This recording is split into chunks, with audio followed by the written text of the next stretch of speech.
A very good evening to you from wherever you're watching from. It's time for Markets Today on this Wednesday. My name is Nina Shaban, ready to take you through our 1 hour show that we're going to be looking at all market stocks and the news that is making headlines in the world of stocks. So we start off by taking a look at the experts, how the experts are warning that Kenya's level of public debt is on the brink of reaching a tipping point due to fiscal indiscipline.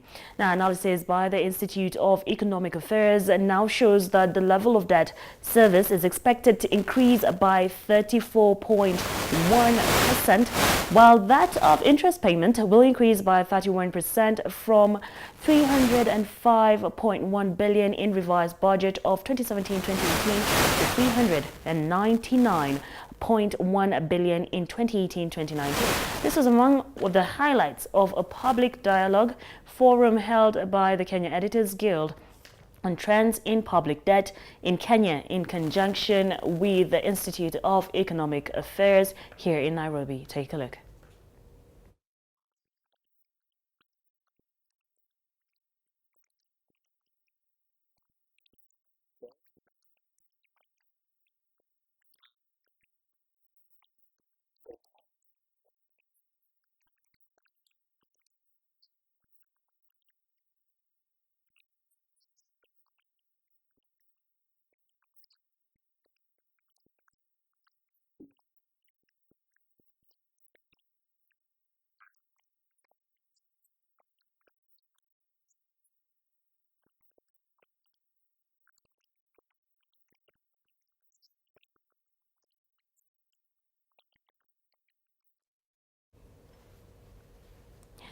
The government has hinted at proceeding with its plan to create a housing levy fund despite an ongoing court case over the implementation of the housing levy. Now, the Housing Secretary, Partridge Bocher, has revealed that the government may turn to investors to raise funds for their affordable housing project. Last week, the Ministry of Infrastructure, Transport, Housing and Urban Development, in conjunction with the Kenya Revenue Authority, issued a notice directing employers to begin making deductions on salaries from the 9th of May at the rate of 1.5% of one's gross pay. Now, the High Court, however, blocked the notice following an application by the Federation of Kenya Employers.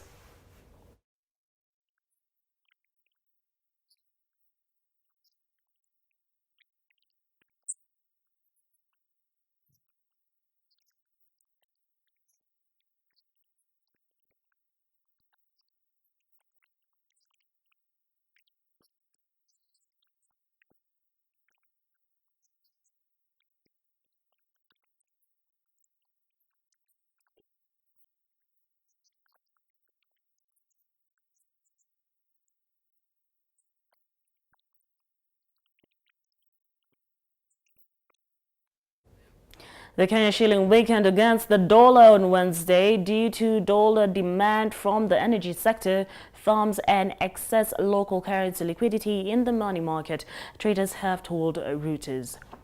Now, the commercial banks quoted the shilling at 101.50 buying, 101.70 selling per dollar, compared to 101.40 buying to 101.60 selling at Tuesday's close.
All right, now the British government on Wednesday launched its search for the next governor of the Bank of England, with Mark Carney due to step down early next year. Finance Minister Philip Hammond praised Carney as a steady hand who steered the economy through a challenging period following Britain's 2016 Brexit vote. Canadian national Carney, who's 54 years of age, took up the post on the 1st of July 2013 and will leave on the 31st of January next year, having extended his tenure twice due to Brexit uncertainty. In today's rapidly evolving economy, the role of a governor is more important than ever, said Hammond, whose official title is Chancellor of the Exchequer. Finding a candidate with the right skills and experience to lead the Bank of England is vital for ensuring the continuing strength of our economy, for maintaining the UK's position as a leading global financial centre.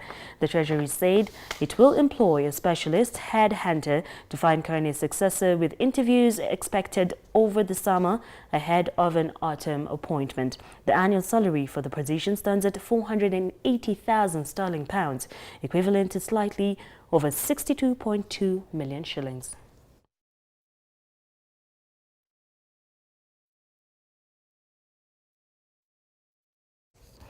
Confidence among German business leaders fell back in April. A closely watched survey showed Wednesday wilting signs of green shoots visible and in a tentative increase last month. Now, the Munich-based IFO Institute said its confidence index fell 0.5 point to 99.2, and doing half the first increase in 6 months booked in March. According to IFO Chief Clemens Fust, companies are less happy with their present business situation, and the slight optimism for the months ahead from March has dissipated. The figures reflected a continued split in the German economy, with judgments of both the present situation and expectations for the coming months grimmer among manufacturing firms. Germany's manufacturers are more reliant on exports, leaving them directly exposed to upsets in global trade and slowdowns in emerging markets like China. Meanwhile, services firms reported a slightly gloomier view to the present situation than in March, mingled with increased optimism for the future. Strong domestic fundamentals, including unemployment at its lowest since reunification in 1990, have kept the service sector humming, even as manufacturers have suffered. Burkett, an economist at LBBW Bank, said overall the downward trend in business sentiment persists. External factors, namely international protectionism and Brexit, should continue to weigh on it. He, however, added that if the risk factors fall away, positive surprises would be possible again.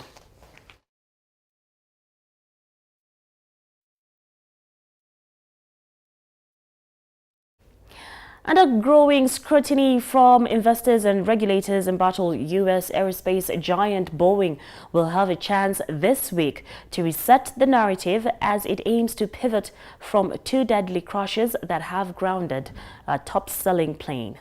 The company will report earnings on Wednesday for the first time since a deadly March 10th plane crash plunged the company into crisis mode. Then on April 29th, the company will face its shareholders at an annual meeting that includes challenges to the company on leadership structure and government lobbying disclosure. The events come as Boeing's 737 MAX remains grounded globally following an Ethiopian Airlines crash in March, which together with the Lion Air crash in October have claimed 346 lives. Analysts have been waiting for Boeing to formally seek certification from the Federal Aviation Administration for technical fix to get the planes flying again, a key step and one critical to Boeing's bottom line. Boeing Chief Executive Dennis Muilenburg could announce progress on this front during an earnings conference call, a person close to the matter told AFP. Financial analysts already slashed their 29 profit forecast after Boeing announced on the 5th of April it was cutting monthly production of the 737. About 20% lower plane deliveries directly affect revenues. But analysts will want to gauge whether to lower expectations further to the hit from the production cut or because of other impacts such as compensation to airlines that have been forced to ground their planes. Other key questions include whether the company expects more order cancellations and the seriousness of the government probes, including a U.S. criminal investigation. Analysts have varied in their assessments of the impact to Boeing's long-term prospects.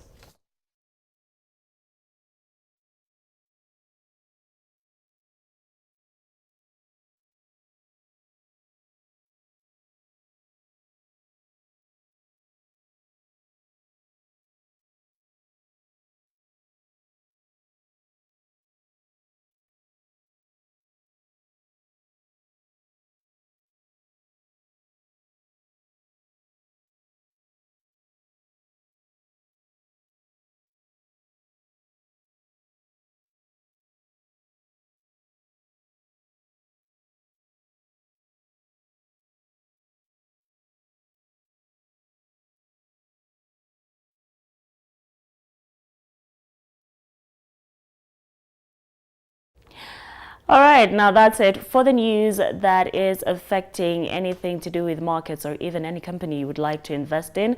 Let's take a look at the daily commodities and the indices, and we shall be back with more.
All right, welcome back. You're still watching Markets Today right here on Metropole TV. I have Sarah Wanga in studio with me. She is the head of research at AIB Capital. And we just, good evening, Sarah. Good evening. All right, I want us to start off by going through our gainers and losers at the closing bell at the NSE today. If we could just have that on screen as we take us through. Now we have the East African Portland Cement who downgraded, or rather, so a downgrade by 9.92%. All right, and Limuru Tea Company Limited, a downgrade by 9.59%. Everready East Africa, this are the losers now. Everready East Africa closed down at 4.81%. Uchumi Supermarket Limited saw a downgrade of 4.55%. And finally, Femtree saw a downgrade of Flametree, sorry about that. I'm very Kenyan, so excuse my tongue, yes. So Flametree saw a downgrade of 4.53%. I don't know if you're able to see that on our screens, but I want us to get down to the discussion very quickly. Sarah, let's touch on the cement industry just for a bit. Now, the East Africa Portland cement recording a loss of 9.90%. I know the daily losses don't mean much, but a loss of 9.90%, and this is not the first time we're seeing this in the manufacturing sector. Could you just give us an insight on what's going on in that sector, the cement sector to be precise? So the construction sector has suffered over the past 2 years. So in 2017, earnings were down, mainly due to the elections. So investors mainly adopted a wait-and-see attitude, and so the construction activities came down. So figures from KNBS showed that both demand and production of cement was decreased in 2017. 2018, the same thing happened. 2018 would attribute that mainly due to reduced activity by the government. So the SGR project, the phase 1 was completed, and so that led to reduced cement demand. And also investors were slowly increasing consumption of cement. So in the household sector, which is the largest consumer of cement in Kenya, that one was also growing at a slower pace. And so growth last year declined. So this year, latest figures we have are for January, according to KNBS, January cement consumption is also lower. It's lower. Yes. Is this a situation that we're yet to see a change in? We are hopeful that will happen. As economic activity picks up, we should see that slowly pick up, and then also as government increases its spending, that should also drive demand for cement. All right, now moving on swiftly to Uchumi Supermarket, that has also recorded a loss of 4.55%. Yeah. Now, this is a company that has seen a rise and fall, especially in the NSC. And what is the future of this company? So Uchumi's future is pretty uncertain. We've seen efforts to turn it around, but that has not proved to be fruitful. And so we're not sure what will happen. We've seen the stores close, and so that's one of the reasons why investors are slowly exiting. And we're not sure if there'll actually be a turnaround. In the retail sector, Uchumi and Nakumat were the biggest losers of the past few years, but we've had players come in like Carrefour. We've had who have managed to gain some traction in that sector. Tuskys and Naivas have also picked up, and so question is, going forward, will Uchumi be able to gain the market share it had before? Very unlikely. Very unlikely. Yes. Well, that's I'd say. I mean, most of us we've grown up knowing Uchumi as one of the best supermarkets, and I mean, by the time your parents are taking you to Uchumi, it's a big deal. Yes, it's a very big deal. All right, now, moving on swiftly, let's take a look at the gainers. Our biggest gainer was National Bank, Kenya Limited at 7.75. Bamburi Cement Limited, we need to talk about that. We cannot be having Bamburi Cement as a gainer, and at the same time we have East African Portland as our top loser. Now, Bamburi Cement Limited at 5.93% upgrade.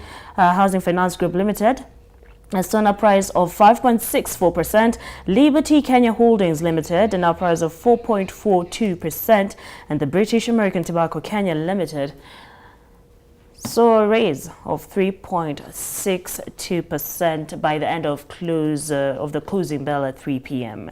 Now, National Bank has been a top loser for quite some time now. Oh, yeah? Yeah. So would you say this 7.75% gain is coming from, I mean, as I said earlier, it's a daily gain, it's nothing to be keen on, but still, would you say this gain, would you attribute it to the fact that there's an acquisition from KCB?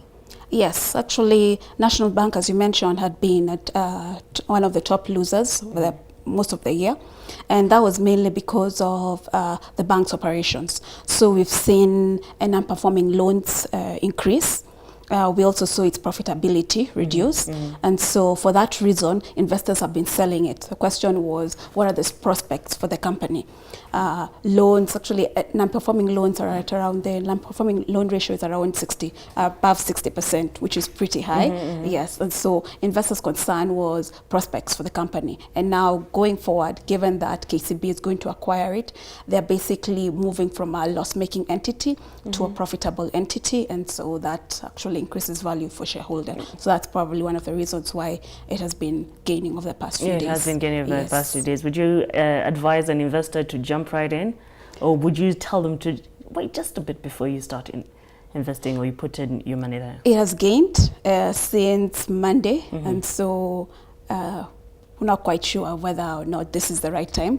We need to do a proper valuation, but yes, it is currently there's some opportunity. All right, there's a contradictory situation over here where we've had the East African Portland Cement being the #1 loser at the closing of today, and we have now Bamburi Cement that has seen a raise of 5.93%, and they're both in the cement industry. So kindly bring us up to speed. What's going on there?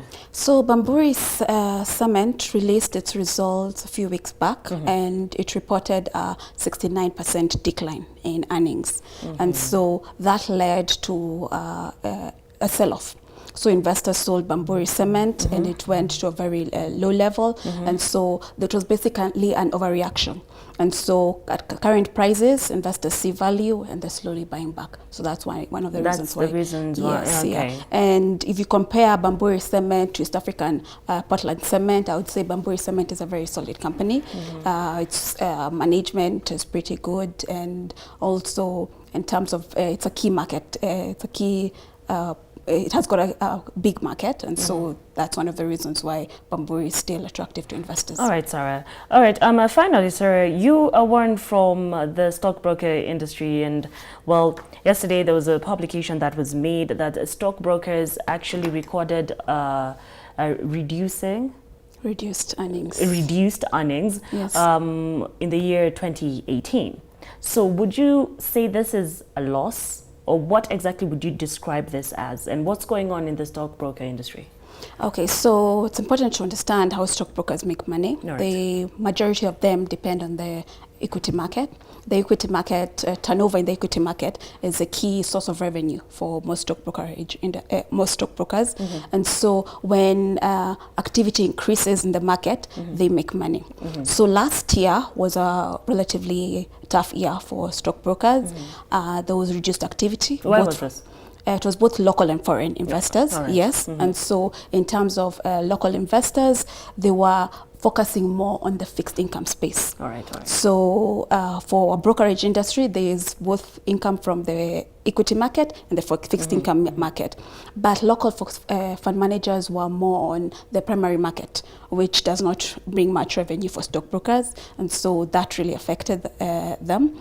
And then in terms of foreign investors, they were exiting both frontier and emerging markets as a whole. So Kenya is grouped as a frontier market, and so it also suffered as a result of that.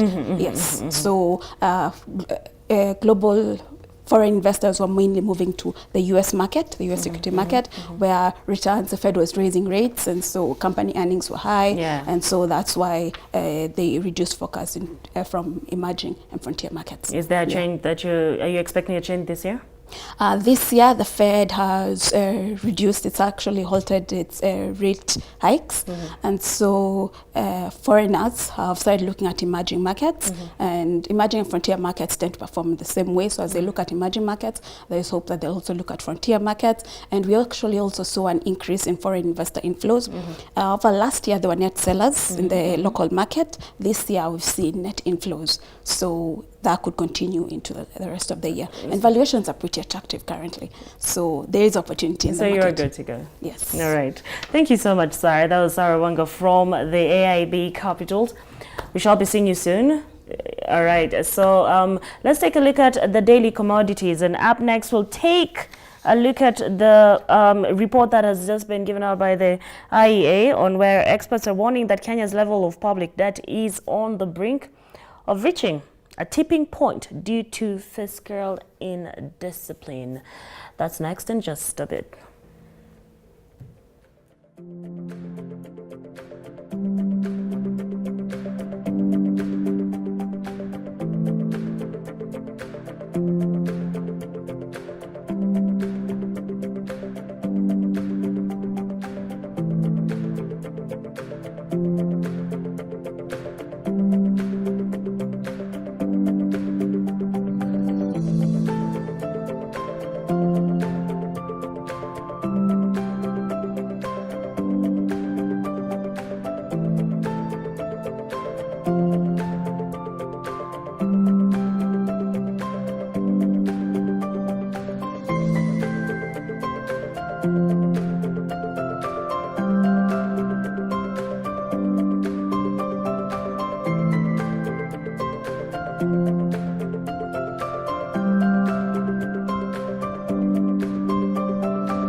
Welcome back. You're still watching Markets Today right here on Metropole TV with yours truly, Nina Shaban. I had to swap my guests because I wanted to dive into matters Kenya's debt. And with me is Davis Kariuki, who's a Finance and Administrative Director from Assured Management Solution. Good evening, actually. Good evening to you. All right, David, I want us to take a look at this video.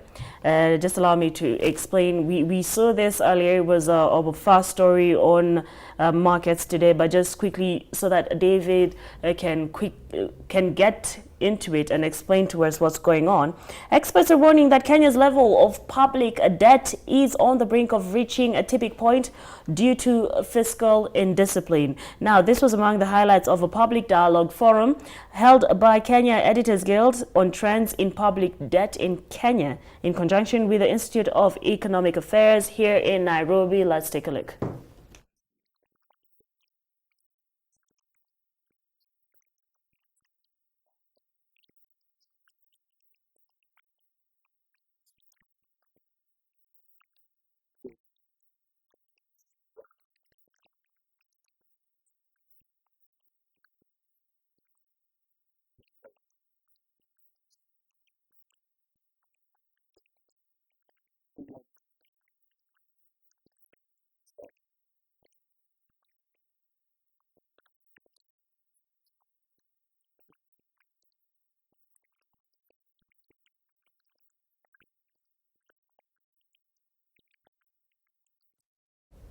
All right, David, you've heard what he has to say. For every 100 shillings that is borrowed, we spend 65 shillings. So there's clearly an upward trend when it comes to Kenya's debt versus the GDP's ratios.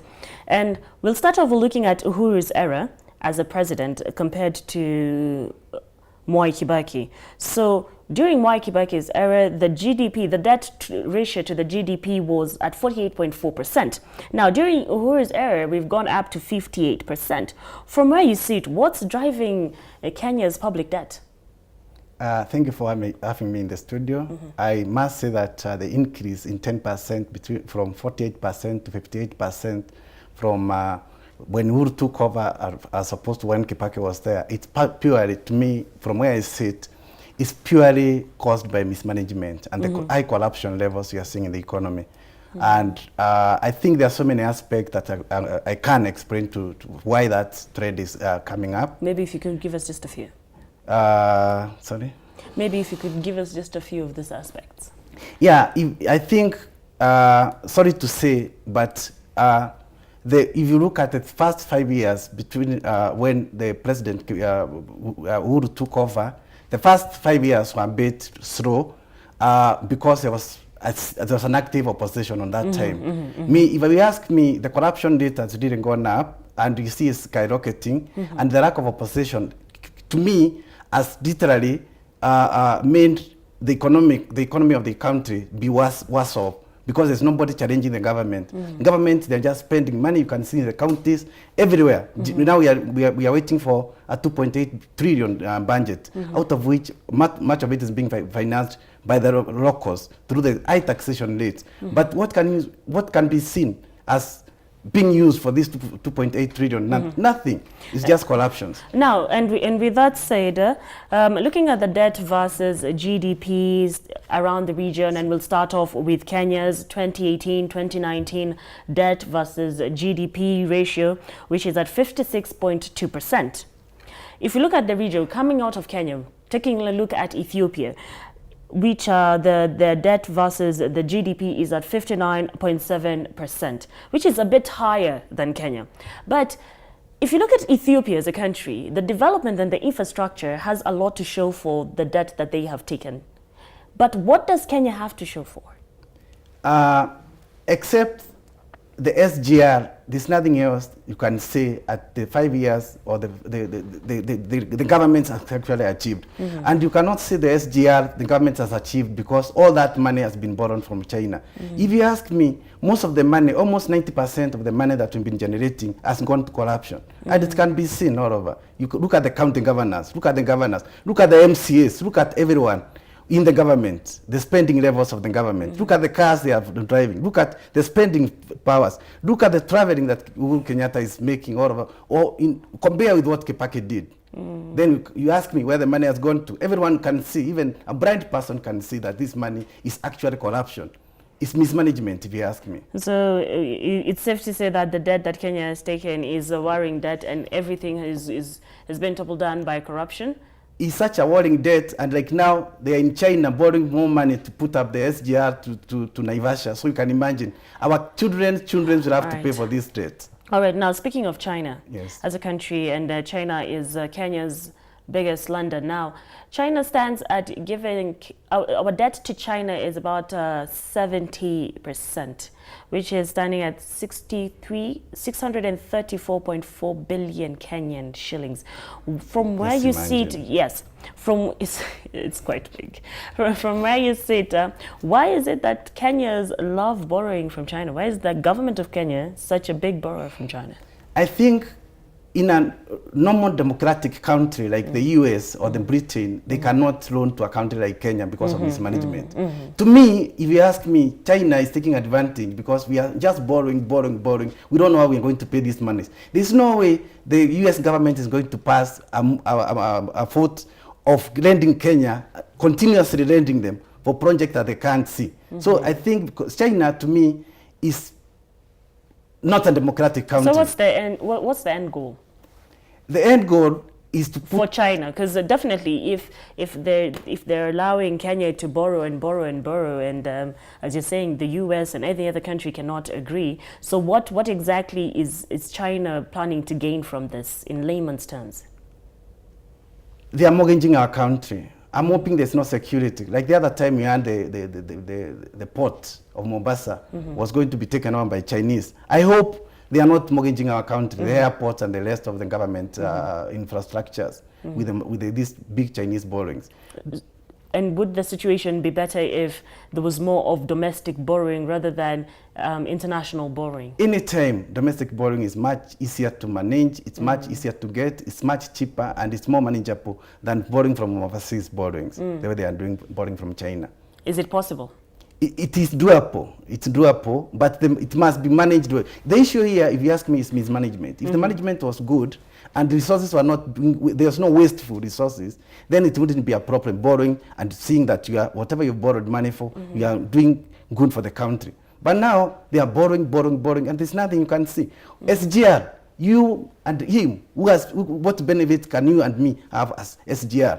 You see, but you just continue borrowing, and it's going to hurt the country more and more. Okay, as you're stuck on borrowing, I want us to take a look at martyrs defaulting. There's so many countries in the sub-Saharan continent region. where countries such as Angola, South Sudan, Chad, that have suffered debt distress and they've seen them defaulting, what are the chances that Kenya could follow the same channel? We are headed that direction. We are headed that direction of default, and we are going to really mess this country, and we are going to tarnish our international rankings. Look at countries like Rwanda, which are smaller than us, but which are very well managed. Although Rwanda, you can say, of course, it's the issue of they are not as democratic as Kenya is, but you can see their management style. Look at what Kagame has managed to do for Rwanda. Rwanda was the smallest country, it came from a war torn, and now they are doing much, much better than us. Yes. So even if you say we are headed towards that direction, we are headed to that direction. I can tell that for free. So there's no way the Public Debt Office can fix the situation that Kenya is in right now. Or if there was a way that the Public Debt Office can fix the situation, what would you advise? The saddest thing in Kenya is lack of a strong opposition. You see, without a opposition party, then the government can do whatever they want to do at will. They've been able to buy the opposition leader. So the government can do whatever they want to do at will. Already now they've gone to China with him. I mean, they're in China now as we speak. There's nobody is questioning anything. Nobody is saying, what are they going to do? What are we going to benefit from all these things? So to me, we must have a democratic country that has a strong opposition forum that is able to put the government on checks and balances. Without that, it's really going to be painful for us. So it's the lack of the opposition? It's lack of the opposition is the one that really made corruption be free for all. It's like walking in the park. Corruption now it's like fashionable. If you are not corrupt, you are not the in person. All right. Thank you very much, David. Ladies and gentlemen, that's it for Markets Today this evening. That was David Kariuki, Namu, Finance and Administration Director at the Assured Management Solution. My name is Nina Shipan. I'll be seeing you at 7 p.m.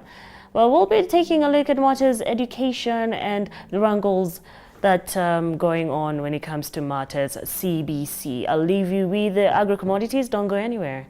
Metropole TV has a lot of programming lined up for you.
you.